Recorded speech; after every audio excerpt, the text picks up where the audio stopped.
tonight on Y News. Wally Sombero testifies in the Senate hearing today, admits the 50 million peso payoff for the release of arrested Chinese nationals. President Rodrigo Duterte sets to meet the leftist members of his cabinet to discuss the cancelled peace talks. Authorities raid stalls of document counterfeiters in Recto, Manila. Christchurch declares a state of emergency as thousands flee from massive wildfire in New Zealand. And Tokyo collects outdated mobile phones to be recycled into 2020 Olympics medals. Y News begins now. From the UNTV News and Rescue Command Center, this is Y News with Angelo Castro III. Good evening. The presentation of the respondents' counter-affidavits in today's hearing on the G kidnap slay case is postponed anew. Ray Palayo will tell us why. The Department of Justice has resumed its investigation on the kidnapping and murder case of Korean businessman G. Ju. Among the attendees were SPO3 Ricky Santa Isabel, SPO4 Roy Villegas, Gerry Omlang, Gerardo Santiago, Christopher Alan Gruenberg, and the alleged mastermind of the crime, Police Superintendent Rafael Dumlao. However, the respondents failed to present their respective counter-affidavits because the National Bureau of Investigation and the PNP AIDG had not completed yet the pleadings and documents needed for investigation. The Justice Department has granted 3 days for NBI and PNP AKG to complete all the copies of the sworn affidavits as well as the original and supplemental complaints. The Joint Task Force is expected to produce the complete documents on Monday next week. Meanwhile, the accused are set to present their counter-affidavits on March 2. During today's hearing, SPO3 Ricky Santa Isabel insists that no member of the National Bureau of Investigation is involved in the case and emphasizes that only the team of Superintendent Rafael Dumlao are behind the kidnapping and killing of G. Ju. Yung jury nila na ini-involve yung NBI, hindi ko yun. Wala pong involved na NBI dito, puro mga tauhan lang yan o Dumlao ang involved para ma-meritorious promotion sila. Meanwhile, G's house help, Marisa Dawis Morquijo, has been added as complainant to the case after the family of G requested for it through a private letter to PNP Chief Ronald De La Rosa. Morquijo was with G on the day he was kidnapped, but the house help was later on released by the abductors. Wala pong binigay na reason sa akin yung kasi it was a sealed letter na binigay nila to General Bato. Kasi ang initial investigation naman ng PNP is kasama siya sa mga dinukot. So as far as the AKG is concerned, kidnap victim din siya. Although on the end, pinakawalan. Ray Palayo, UNTV News and Rescue, Philippines. Benhur Luy's former legal counsel is in doubt over the decision of the Solicitor General to recommend the acquittal of pork barrel scam queen Janet Napoles in her serious illegal detention case. Ray Palayo is back to tell us why. Attorney Levito Baligod, Benhur Luy's former legal counsel, questions why Solicitor General Jose Calida only submitted the manifestation in lieu of rejoinder to the Court of Appeals. Baligod says if SolGen Calida believes that the Makati Regional Trial Court's guilty verdict on Janet Napoles' serious illegal detention case should be reversed, he should have filed a motion. Kasi under the rules, yung manifestation, wala kang hinihinging relief from the court. Parang sinasabi mo lang. Hindi wala kang sinasabing judge, i-dismiss mo na itong kaso. Walang ganon. The Solicitor General said they have found strong evidence to negate claims that Napoles forcibly detained Benhur Luy inside a retreat house. The SolGen added that Luy was in possession of his mobile phone that he could have used anytime to ask for help. If that was true, that he was illegally detained by Napoles. But according to Baligod, the situation could still be considered serious illegal detention even if Luy was given freedom to move within the compound. Baligod cited two cases that the Supreme Court have decided in 2016 and 2015. Sinasabi ng Supreme Court, there can be deprivation of liberty without physical restraints. In other words, sabi ng Supreme Court, deprivation of liberty can be effected by either force, psychological coercion, or fraud. Totoo, meron siyang freedom of movement, but inside the house. Hindi siya pwedeng lumabas sa bahay kasi may gwardiya doon na may baril. SolGen claims that his decision is in accordance to his mandate of serving justice to all. But Baligod says one possible deal is to turn Napoles into a state witness, which would be a violation of the law. Hindi mo pwedeng gawing state witness ang isang tao who appears to be one of the most guilty. Under the law, hindi pwede siya. Baligod explains that should the Court of Appeals acquit Napoles, the complainants can no longer appeal the decision to the Supreme Court. Once na grinant ng CA yung appeal niya, wala na yun. Hindi ka na pwedeng umakyat sa Supreme Court. You cannot appeal it. Yes, a decision of acquittal is not appealable. Ray Pilayo, UNTV News and Rescue, Quezon City. The Makabayan bloc has expressed dismay over the Solicitor General's recommendation to acquit alleged pork barrel scam mastermind Janet Napoles of serious illegal detention charges. ACT Teachers Party List Representative Antonio Tino said it is quite surprising that Solicitor General Jose Calida suddenly expressed interest in the case. For his part, Bayan Muna Party List Carlos Zarate argues that SolGen Calida should have acted instead on other important cases such as those of the political prisoners. Alam ng lahat na ang nasa sentro nito ay si Napoles. So paano yung pinaka-guilty, paano mo ngayon gagawing least guilty? Very curious talaga tayo dahil ang hindi lang naman ito ang kaso ng SolGen Bakit special interest na nagkaroon ng special interest dito sa conviction ni Napoles sa serious illegal detention? Senator Antonio Trillanes IV once again challenges President Rodrigo Duterte to prove his non-involvement in corruption. Aga Kakbay will tell us why. Pakita mo na mali ako, na hindi lang ako nag-aakusa. In a press conference at the Senate, Senator Trillanes raised anew the allegations that went afloat during the election campaign period last year relative to President Duterte's 2.4 billion peso bank transactions from 2006 to 2015. Trillanes even distributed copies of the bank documents that he claimed he acquired from a concerned citizen. Senator Trillanes also urges Duterte supporters to call on the president to reveal his bank records. The senator adds that once President Duterte shows his bank transaction history to the public and his accusations were proven wrong, he will resign from the Senate. On the other hand, the Malacanang comments that the issue on the president's undeclared wealth is not new, but adds that the chief executive is ready to publicize the details of his bank accounts at the right forum and if necessary. Not in response to grandstanding, if necessary, and if it, within the right context, due process, but not just to respond to some grandstander of items that have already been discussed 3 days before election. So basically, this is just bringing up old issues. The issue on President Duterte's bank transactions went afloat ahead of the 2016 presidential elections.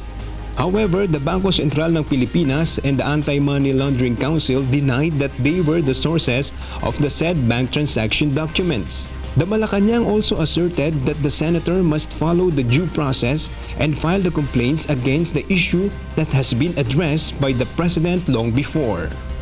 Aga Paakpa, UNTV News and Rescue, Senate of the Philippines. President Rodrigo Duterte has set a meeting with the leftist members of his cabinet on the 20th of February. Rosalie Cos will tell us why.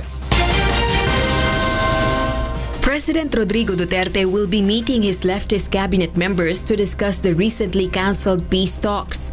These members include Agrarian Reform Secretary Rafael Paeng Mariano, National Anti-Poverty Commission Chairperson Lisa Masa, and Social Welfare and Development Secretary Judy Tagiwalo. The meeting is set on February 20. Government Peace Panel Chairman Silvestre Bello III and Presidential Advisor on the Peace Process Jesus Turesa will also be present in the meeting. Masa welcomes this development because it shows President Duterte is willing to hear their side on the said issue. The fact that he wants to meet us, my interpretation is that he is open to hearing our views. Meanwhile, Masa says their trust and confidence to President Duterte remains and they will not put into vain the chance they are given to help the people. Yung pagsasaboses noong hinaing ng mamamayan, hinaing ng sibilyan, perspektiba ng sibilyan, hindi nung mga militarista, no? Sa loob ng gabinete. On February 4, 2017, President Duterte canceled the peace talks of the government and CPP, NPA, NDF after some soldiers were killed in an encounter with members of the rebel group. Rosa Licoz, UNTV News and Rescue, Malacanang. The House Minority Group believes that the ruling House Majority Coalition has garnered enough support for the passage of the death penalty reimposition bill. Nel Marie Buhok will tell us why. The House Majority Coalition may possibly have garnered enough number of supporters for the passage of the death penalty reimposition bill. This is after a 3-day debate session in the plenary regarding the controversial bill.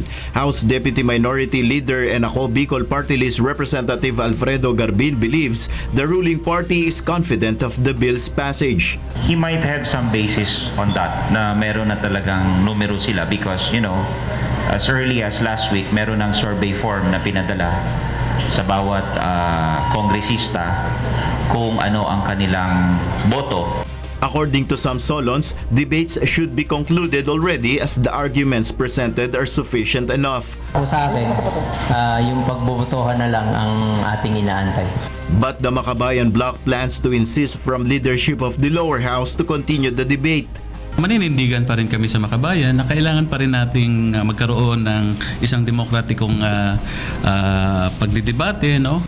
On Monday, the Majority Coalition will have another caucus to tackle if it is high time to end the debate and proceed with the voting. House Speaker Pantaleon Alvarez has earlier said that he targets to have the voting on the proposed bill done by March. Nel Maribuhok, UNTV News and Rescue, House of Representatives. The Senate Blue Ribbon Committee has resumed its hearing today on bribery scandal at the Bureau of Immigration. During the hearing, Wally Sombero admits handing 50 million pesos to immigration officials. Joyce Balancho will tell us why. During the hearing, Sombrero confirmed that gambling tycoon Jack Lam paid 50 million pesos to former immigration officials Al Argosino and Michael Robles in exchange for the release of more than 1,000 illegal Chinese workers who were arrested in Fontana Casino last October. He says the money was a payoff or bail for the arrested Chinese. I'd like to make into records that what happened in City of Dreams between 11 o'clock ng gabi ng November 26 up to 6:30 in the morning of November 27, wala pong nangyaring extortion or bribery for the record, Mr. Chair. Ano pong nangyari doon? Yun po ay payoff. It was a business decision on the part of the Jack Lam Group to decide on to agree on that amount. Sombero denied being Lam's emissary or fixer in the industry of gaming business, but he admitted being involved when Alex Yu, Lam's interpreter, handed over 50 million to Argosino and Robles at the City of Dreams. He also revealed having received 10 million from the said transaction. I was distracted. I was telling Mr. Alex, Mr. Chair, na ayokong mag-withdraw ng pera. I don't want to get involved in the withdrawal of the money. So sabi niya sa akin, maghanap ka ng taong mag-withdraw. Naghanap naman po ako. Ikaw rin pala nag-produce ng tao eh. Sa utos po ni Alex, Mr. Chair. Hindi niya kausap. You produced the two people, correct? Correct, Mr. Chair. Then why don't you say so? You're bordering on contempt.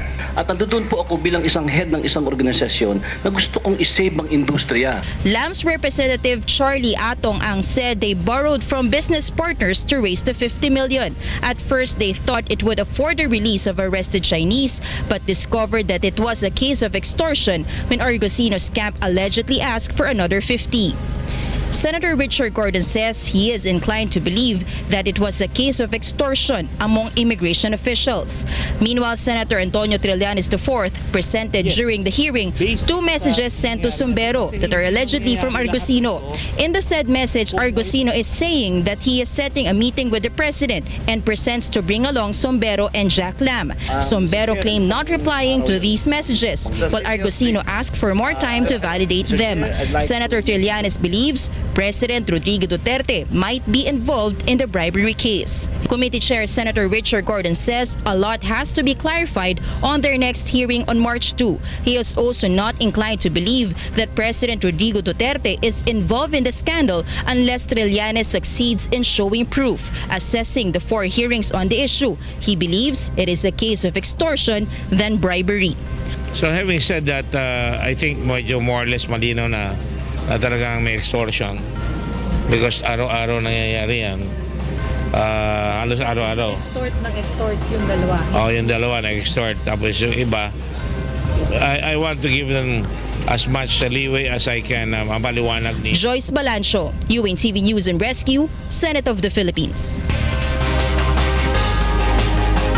The Bureau of Customs, or BOC, will formally open in the last week of February the public bidding for 2 luxury cars from the Middle East, which have been kept at the Manila International Container Port for 6 months.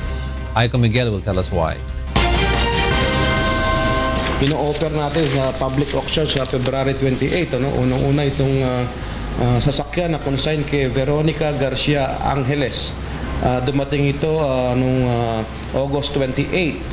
Ang unit nito ay 2006 Lamborghini Murcielago, kulay nito red.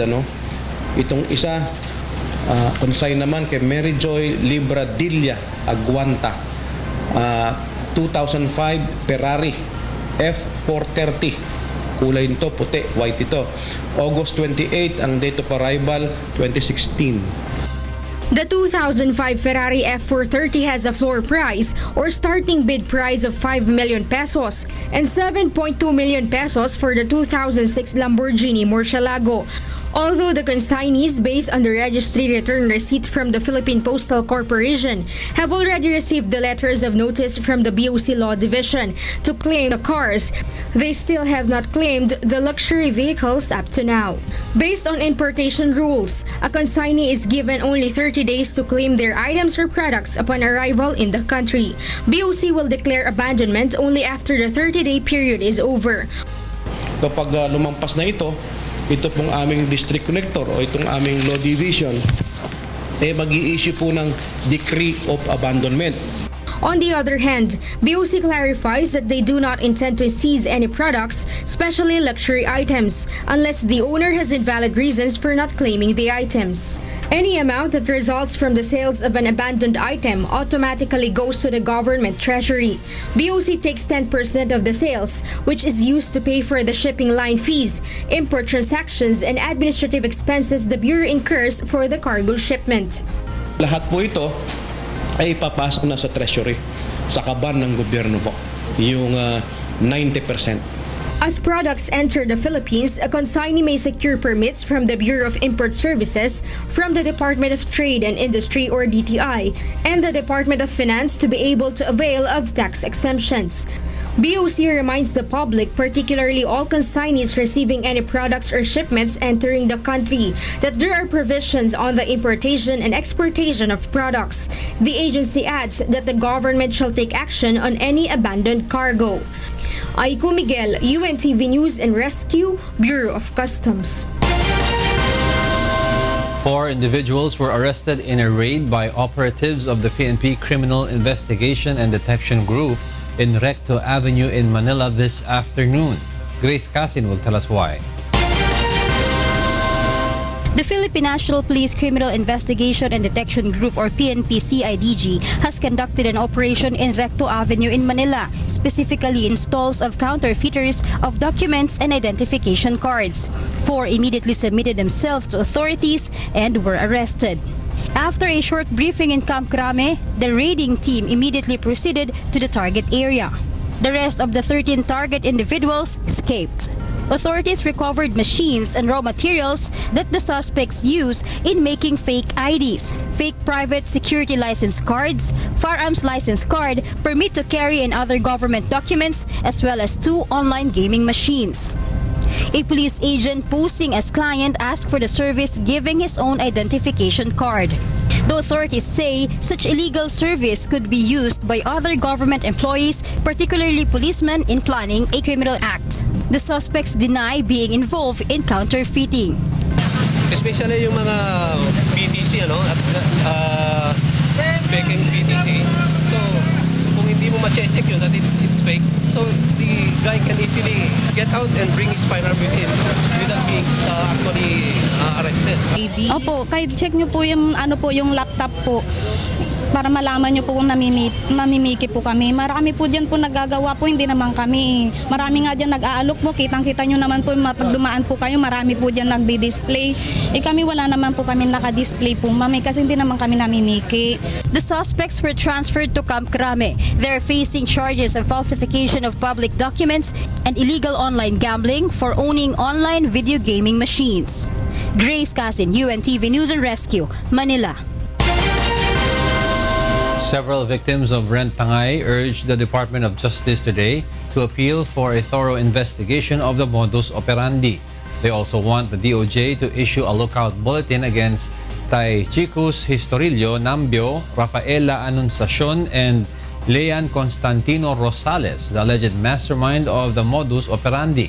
According to the complainant's legal counsel, more than 1,000 persons have fallen prey to the modus operandi, wherein the perpetrators rent a victim's vehicle for 40,000 pesos, run away with the vehicle, and sell it. The suspects allegedly operate across the country, mostly in Metro Manila, Bulacan, Cavite, and Laguna. At nagpunta na kami dito sa Department of Justice para humingi ng tulong na malawakang investigasyon na gawin dahil ang nakikita natin dito malaking sindikato yung involved dito dahil all over the country, no? Yung ibang units na nare-recover as far as Marawi, as far as Tawi-Tawi, no? 3 government agencies signed a memorandum of understanding to intensify its protection against abuses for children of overseas Filipino workers. Aiko Miguel will tell us why. The Department of Labor and Employment is alarmed by the results of the study conducted by the Council for the Welfare of Children and the United Nations Children's Fund or UNICEF on violence against children. The report states that migration is one of the reasons of physical, sexual, or psychological violence in children. These moved DOLE and OWA to coordinate with the DSWD and DOJ to create and sign a memorandum of understanding on child protection for children of OFWs.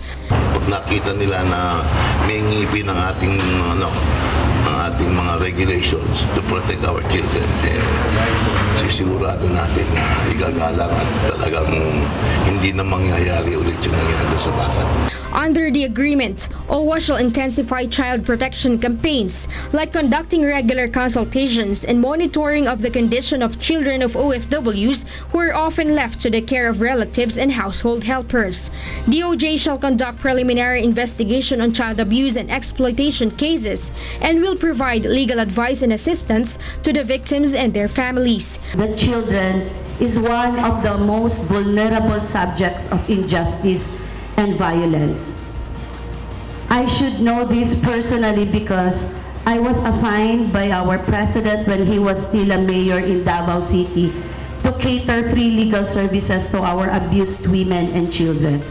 And how worse could these injustices and violence possibly happen for the children left behind in our country by overseas Filipino workers? Meanwhile, the SWD is tasked to provide assistance, shelter, protection, and to coordinate with LGUs covered by the MOU. This parental absence would mean prevalence of abuse of the children left behind. More male children of migrants are suffering from these abuses than the female children. We are recommending that a comprehensive community-based children's program has to be done at the local government units with the support of the national government agencies. Currently, the agencies are creating the IRR of the MOU and expected to be implemented before the first quarter of 2017 ends. Aiko Miguel, UNTV News and Rescue, Manila. The Villar Sipag Foundation grants livelihood packages to 7 Filipino overseas workers. Aga Kakbay will tell us why.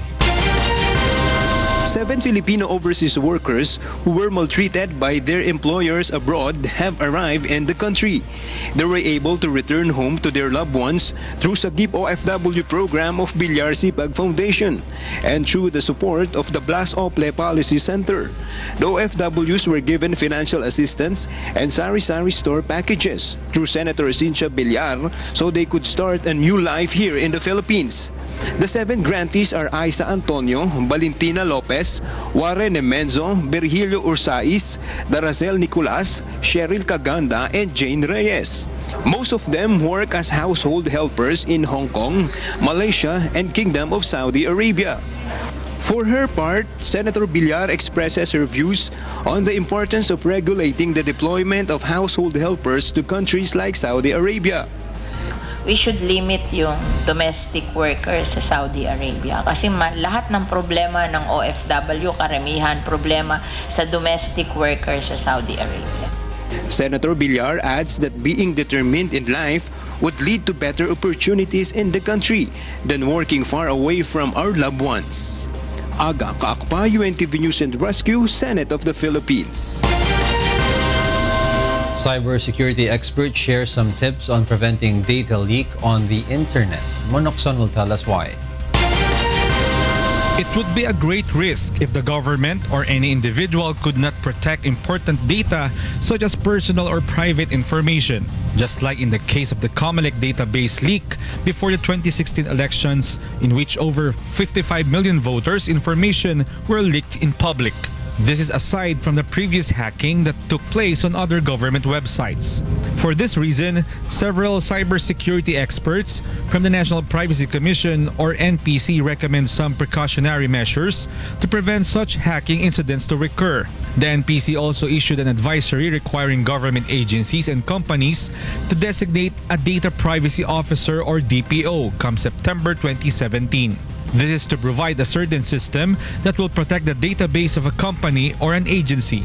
However, some security experts also warn of an increase in hacking incidents as a consequence of the improvement in technology. We're in this era where people are collecting more and more information.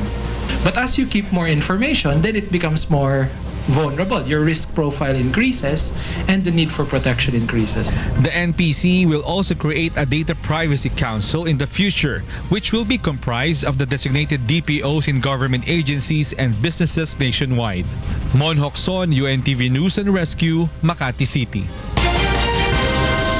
Malacanang is preparing a simple and quiet commemoration of the EDSA People Power Revolution this February. Rosalie Cos will tell us why.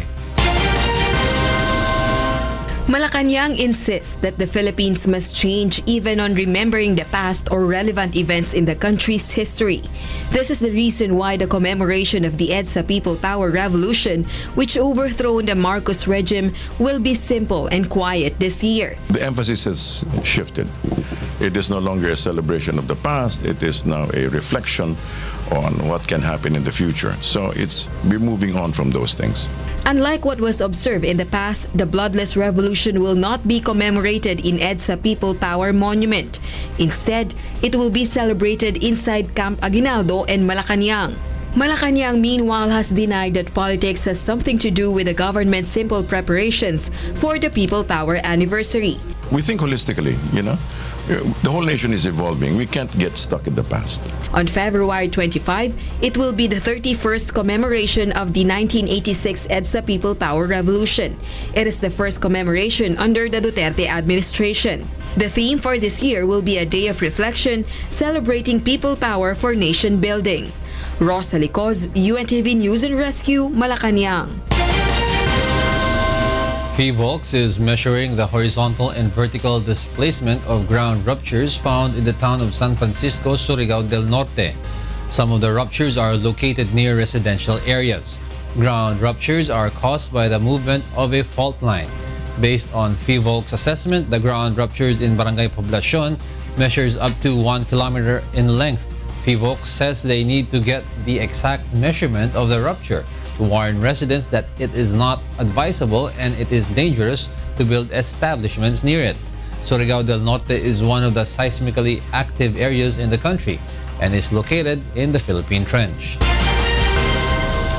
Local officials in Davao City have implemented mandatory evacuation in some barangays.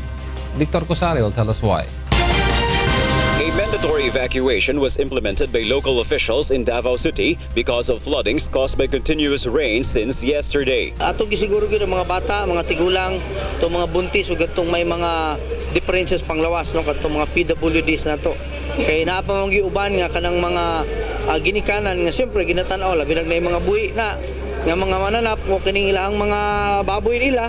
Dili dayon basta-basta maawa. In Barangay Talomo proper, those who evacuated are staying in a covered court. This is also the case with more than 20 families from Matina Aplaya. Dito lang sa mua kay ibabaw manggamay. Lapas tuod. Nag-prepare mi dan alas 4 pa. Pero pag siren kay na may siren, wala to nangandam na minigawas na mi kay nagbuntag ang ulan, wa gid mi katulog. Flooding was also experienced in Ulas, Bangkal, and Mintal. Classes in elementary and secondary schools have been suspended. Bad weather also prompted local officials in Samal Island, Compostela Valley, and Davao del Norte to suspend classes. Pag-asa Davao Chief Meteorological Officer Gerry says the continuous rains experienced in most parts of Mindanao since yesterday is not due to a typhoon but from the tail end of a cold front. Ang tail end cold front gikan sa Siberia. So during winter season ang malamig nga hangin na mo adto sa tuwa. Ang hangin nga mabugnaw na-overtake sa mait nga hangin. So kung asa kita mo to ang cold front. The Weather Bureau says bad weather due to the tail end of the cold front will still prevail for 2 to 3 days. That is why people in the affected areas are being cautioned against possible flash floods and landslides. Victor Cosare, UNTV News and Rescue, Davao City.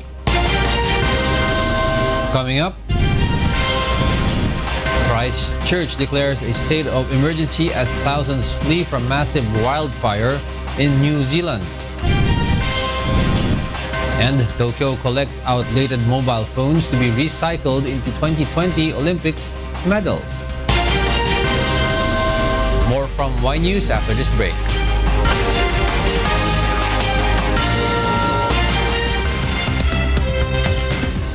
U.S. businesses on Mexico border express fear over President Donald Trump's trade barriers. Marie Peñaranda will tell us why. For up to 16 hours a day, tomatoes, peppers, cucumbers, and mangoes grown in Mexico flow north through a border checkpoint into Nogales, Arizona, helping to ensure a year-round supply of fresh produce across the United States. This is a city built on cross-border trade. Economists estimate trade supports nearly 1 in 3 jobs here, ranging from workers who inspect the goods to forklift operators who unload them in distribution centers. Now in office, Trump is considering a 20% tax on imports from Mexico and is promising to renegotiate the North American Free Trade Agreement. At the Sunfed warehouse just outside Nogales, these workers who are busy packing Mexican produce into boxes for U.S. distribution. It's not just Mexico that is benefiting from this relationship. You know, we're talking about trade with Mexico, but we're a U.S. company. We have U.S. workers. Anything that could harm our business is going to ultimately harm Americans. In many ways, Nogales represents the flip side of free trade deals that have battered industrial cities in the Midwest, where jobs have been outsourced and manufacturing plants shut down. It also represents potential risks that new trade barriers could pose for businesses and residents along the border. More than a dozen city officials, employers, and workers say a border tax, if enacted, could choke the flow of imports from Mexico. If you raise the price and if there's a fee at the border, whether it's a tax, tariff, whatever you would call it, if it has to be applied there, that cost has to be passed on. And laws of supply and demand dictate that that company can't stay in business without passing on that cost. A group of major exporters, including Boeing Company, General Electric Company, and Pfizer Incorporated, have formed a coalition to support the import tax. At the same time, large retailers, including Target Corporation and Best Buy Company Incorporated, have countered that such a tax would raise consumer prices and hurt their businesses. Marie Peñaranda, UNTV News and Rescue, Houston, Texas.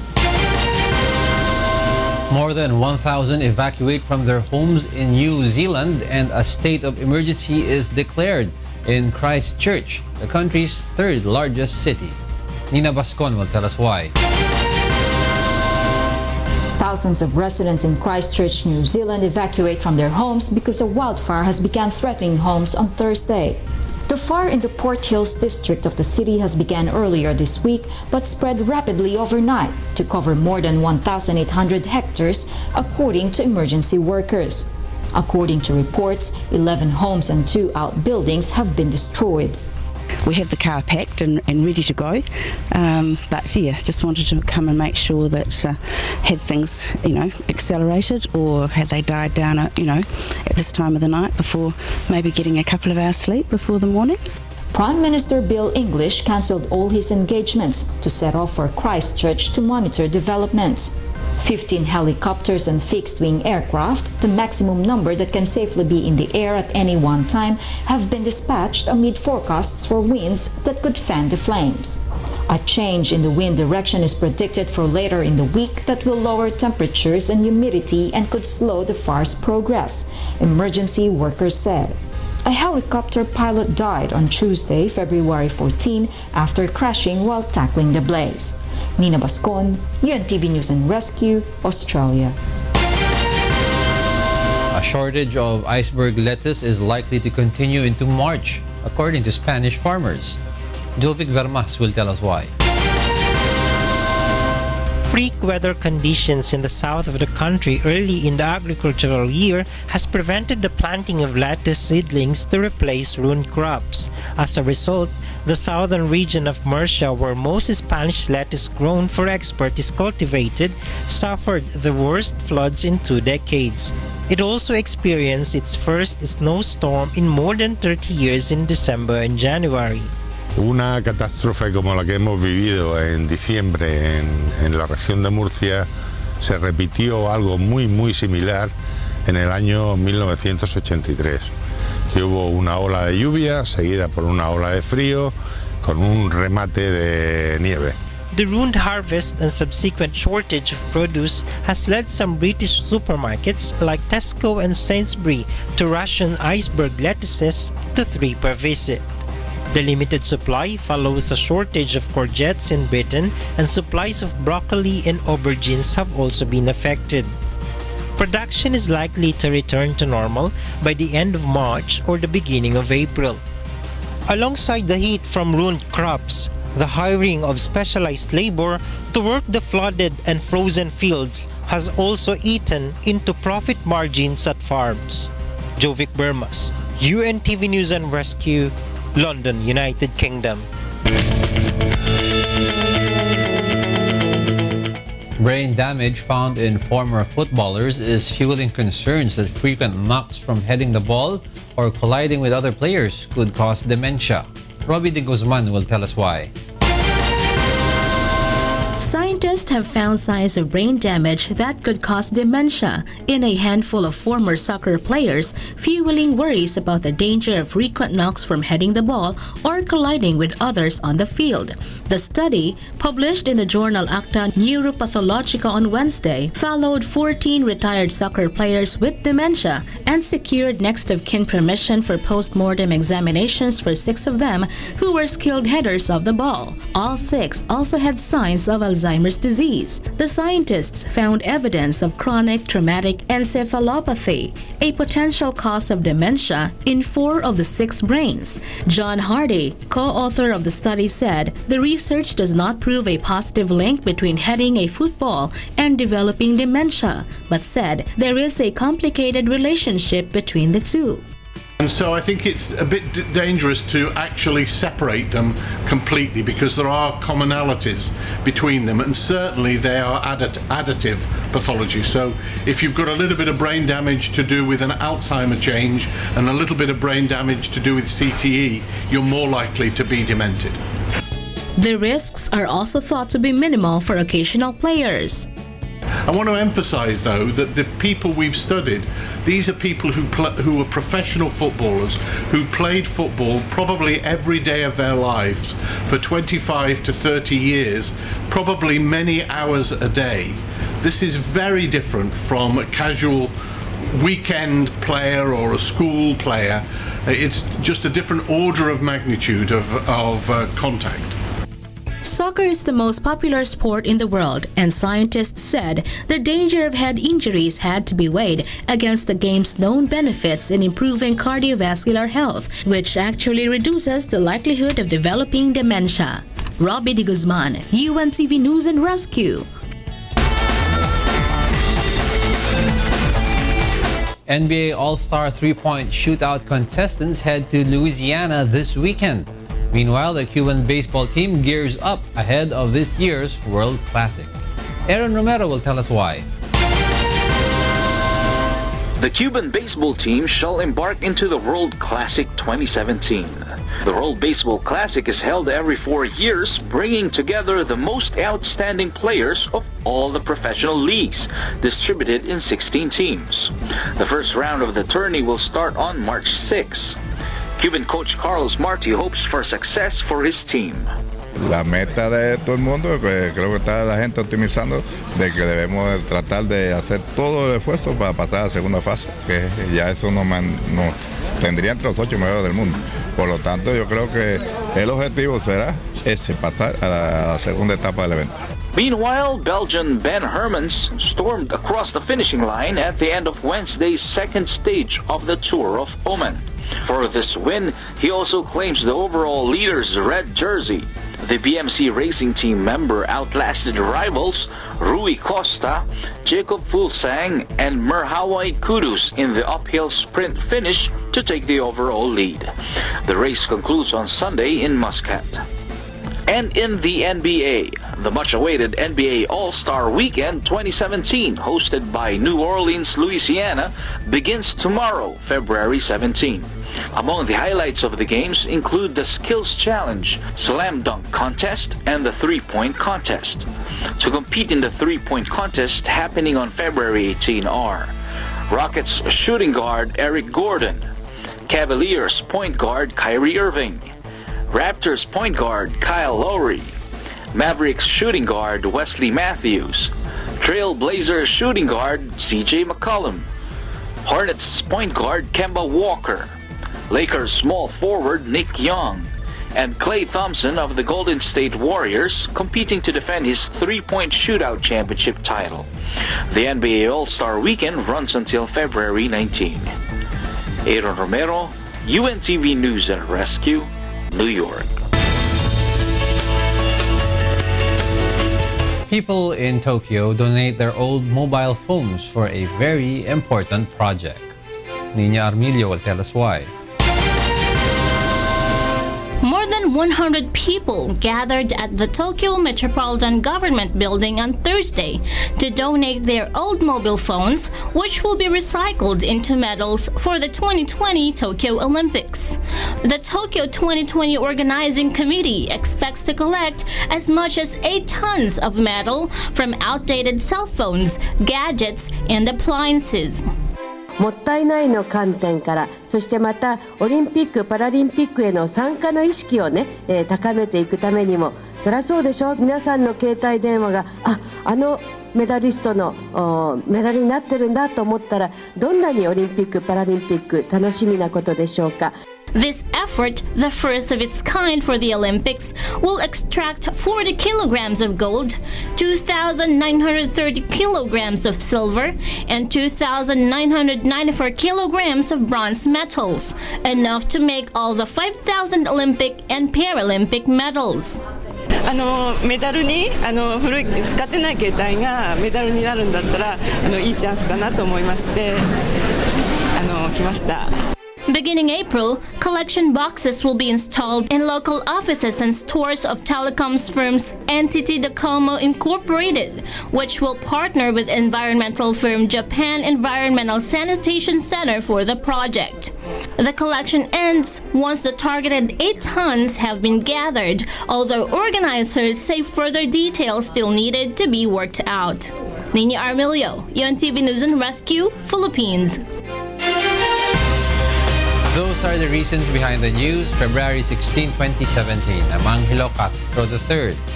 Reasons we deliver to you as they unfold. Because we need to know, you will always ask why. Thank you for watching. Why News.